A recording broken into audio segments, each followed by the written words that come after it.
A warm welcome to your Barbados Today Evening News Update for Tuesday, December 15th. All tenants of the National Housing Corporation who have paid in full or paid deposits towards their units should have their money returned by Christmas.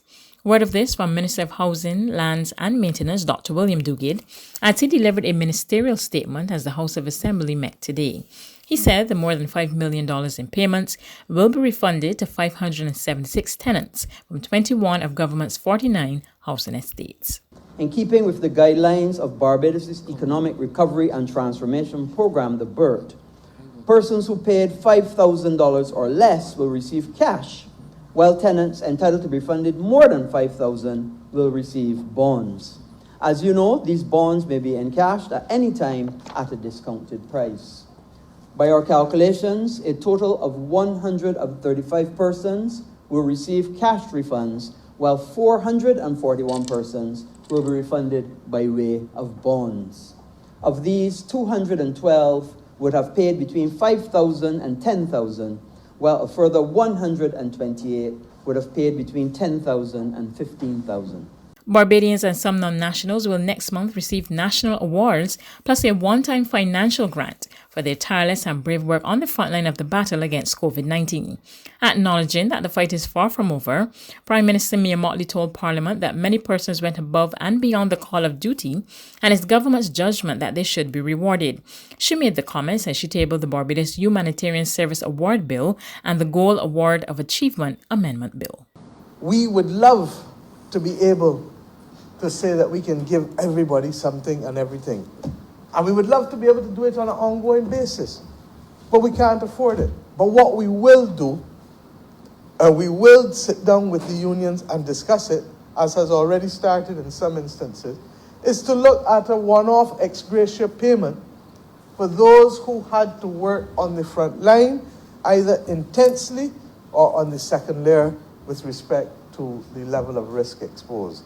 And we expect that if we can have sensible discussions, that we can do something that is an ex gratia payment that the country can afford in addition to the medals. We know that when people were doing what they were doing in April, May, and June, and March, that they were not looking for reward, that they were not looking for honor or award. And it is for that reason that I feel that as a nation, that in addition to the medals, that we find some tangible little way, ex gratia payment, one-off payment, to say thank you in a way that matters. Meanwhile, the island has received approval for a concessionary loan to cover the cost of refurbishing Harrison's Point and purchasing equipment to outfit that facility for treatment of confirmed COVID-19 cases. Prime Minister Mia Mottley did not disclose the amount, but described the loan from the European Investment Bank as decent and good funding. We have been able to secure decent and good funding in order to allow us to pay for it over the next 20 years rather than having to absorb it all in this fiscal year. And why do I say decent and good funding?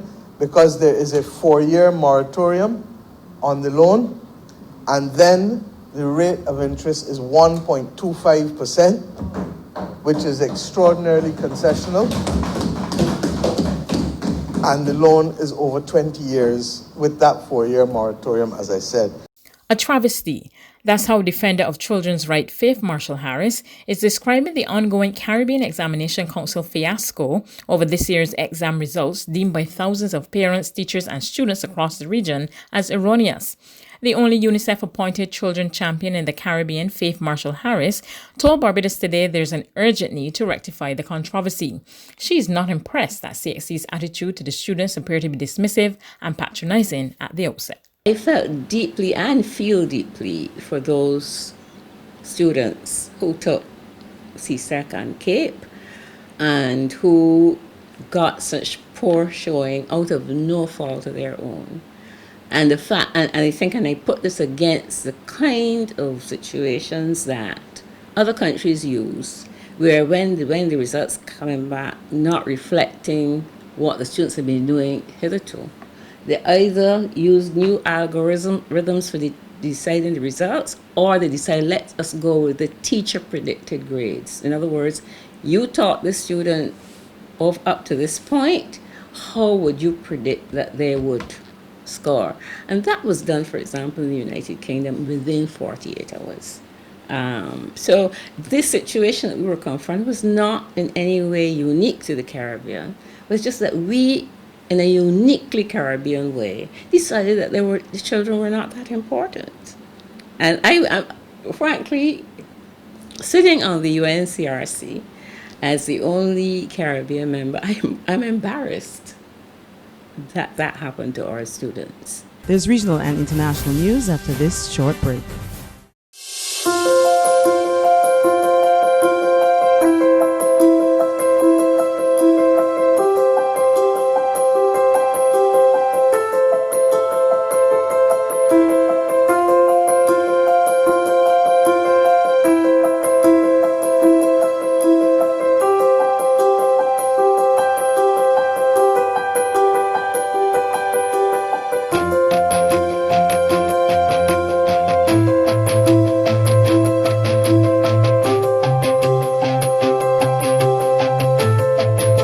Barbados Today, news you can trust. To regional news, police in Trinidad and Tobago will continue to crack down on COVID-19 parties throughout the country. Word of this from Police Commissioner Gary Griffith, who spoke with Elizabeth Williams of TV6 News. Police Commissioner Gary Griffith told TV6 News his men will continue to enforce the public health regulations. It is obvious that there is a degree of frustration, especially by younger persons, and what they're doing is just trying to find different avenues to beat the system.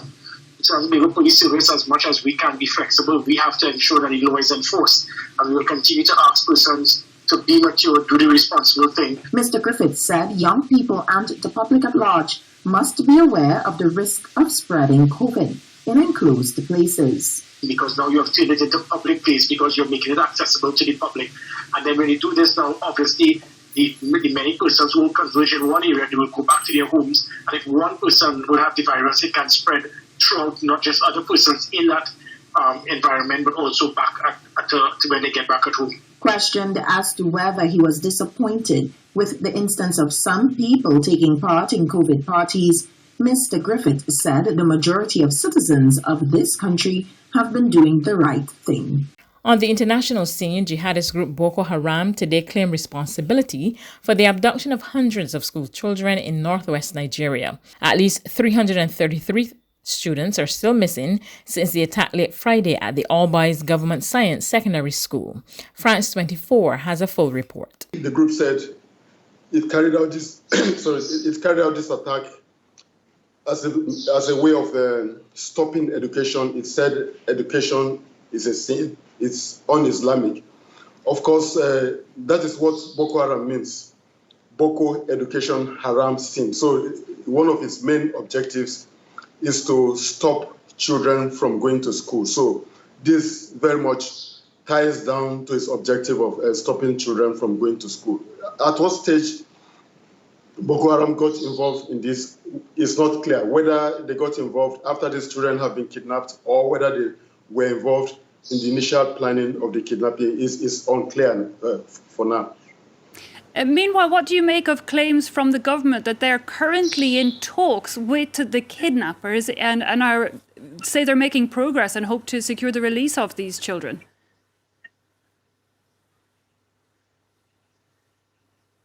Well, as we have seen in the past, when we've had mass abductions like this, many groups have come up to negotiate with the government, and sometimes it turns out that these are just fake groups that are negotiating with the government in order to make money.